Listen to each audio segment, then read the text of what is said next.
बादल सा गरजे हम, सावन सा बरसे हम, सूरज सा चमके हम, स्कूल चले हम, स्कूल चले हम।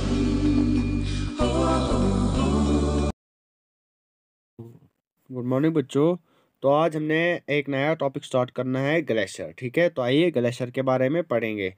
It is believed that a million years ago the climatic condition of the Earth's surface was much cooler than what it is now।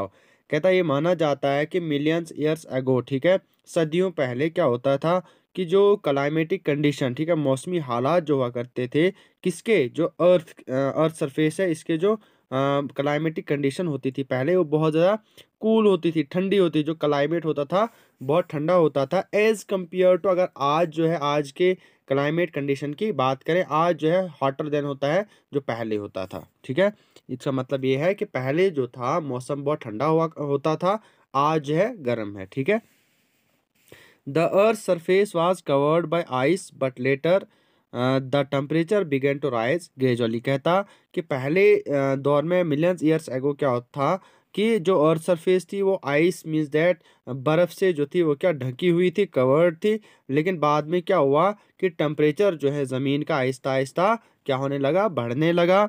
The rise in temperature resulted in melting of the ice. अब temperature बढ़ने लगा तो उसके बाद क्या होगा कि जो आइस होता था ज़मीन पे, उसके बाद वो पिघलने लगा, टेम्परेचर बढ़ने के साथ साथ आइस भी मेल्ट होने लगा। ठीक है, the mass of moving ice due to change in temperature is called a glacier. ठीक है, कहता कि the mass of moving ice, की जो मास होता है किसका, मूविंग आइस। मूविंग आइस क्या होता है, मूविंग होता है चलना, आइस होता है कि जब बर्फ़ जो है एक जगह कहीं जमा हो जाती है, उसके बाद वहाँ पे जम जाती है, उसको हम कहते हैं आइस। कहता है कि moving ice due to the change, जब टेम्परेचर में चेंज आ गई तो आइस फिर क्या करने लगा, मतलब मूव करने लगा, पिघलने लगा, चलने लगा, तो उसको हम क्या कहते हैं, ग्लेशियर कहते हैं। ठीक है, in India the glaciers are found on high altitudes of the Himalayas where temperature is below freezing point. कहता कि अगर हम हिंदुस्तान की बात करें, अब ग्लेशियर होता क्या है, हाई अल्टीट्यूड्स पे भी। अल्टीट्यूड का मतलब होता है यहाँ पे एलिवेशन, हाइट पे होता है, बहुत हाइट पे होता है। कहाँ, लेकिन हिमालयाज के हाइट पे होता है, जहाँ पे टेम्परेचर क्या होता है, फ्रीजिंग पॉइंट से भी कम होता है। ठीक है, फ्रीजिंग पॉइंट क्या होता है, जहाँ पे जो बर्फ़ है वो जम जाती है, जिस टेम्परेचर पे बर्फ़ जम जाती है। The snow line is a line on the high mountains above which the snow never melt. कहता स्नो लाइन क्या, किस लाइन को हम कहते हैं, एक ऐसी लाइन होती है हाई माउंटेन्स पे जहाँ पे जो बर्फ़ है कभी भी पिघलती नहीं है। आपने देखा होगा कि कई पहाड़ ऐसे हैं जहाँ पे पूरे साल जो है बर्फ़ रहती है।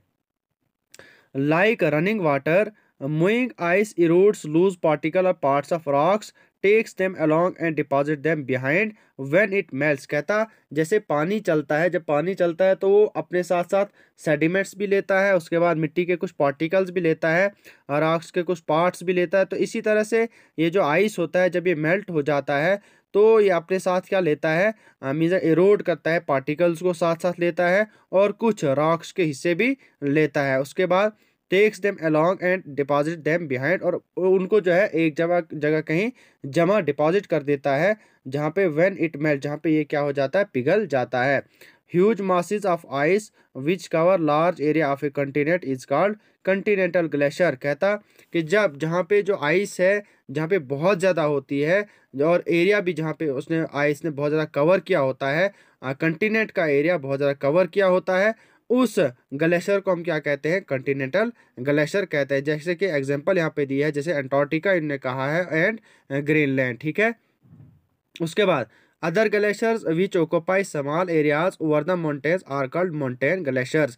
कहता कि बाकी जो ग्लेशियर्स हैं जो कम एरिया को घेरते हैं, कहाँ, माउंटेन्स के ऊपर, तो उस ग्लेशियर को हम क्या कहते हैं, माउंटेन ग्लेशियर कहते हैं। जैसे कि सियाचिन ग्लेशियर ने कहा यहाँ पे ऑफ हिमालयाज इन इंडिया, जो सियाचिन ग्लेशियर है कहाँ, हिंदुस्तान पे है, उसको हम कह सकते हैं कि ये माउंटेन ग्लेशियर। तो बच्चों आज हम इतना ही पढ़ेंगे। आई होप कि आपको अच्छे से समझ आ चुकी होगी। तो जहाँ पे भी कन्फ्यूजन रही होगी इन चैप्टर्स में, तो मैं क्लियर करने के लिए बिल्कुल तैयार हूँ। आप मेरे साथ जो है कंटेक्ट कर सकते हो। ठीक है, तो कल हम लास्ट लेक्चर लेंगे विंड के बारे में, और इसके बारे में हम आपको कल पढ़ाएंगे। उसके बाद आपके क्वेश्चंस होंगे, तो आपका ओरल टेस्ट भी आप बस इस चैप्टर के बाद होगा, ठीक है। Thank you. और आपका जो है, आप जो है रेस्पॉन्सिबल नहीं हो, रेस्पॉन्सिबिलिटी नहीं ले रहे हो, होमवर्क नहीं कर रहे हो, रेगुलर होमवर्क नहीं कर रहे हो, आपकी तरफ से कोई भी आउटपुट अच्छे से नहीं आ रहा। आई होप कि नेक्स्ट आपका जो आउटपुट अच्छा ही आएगा। Thank you.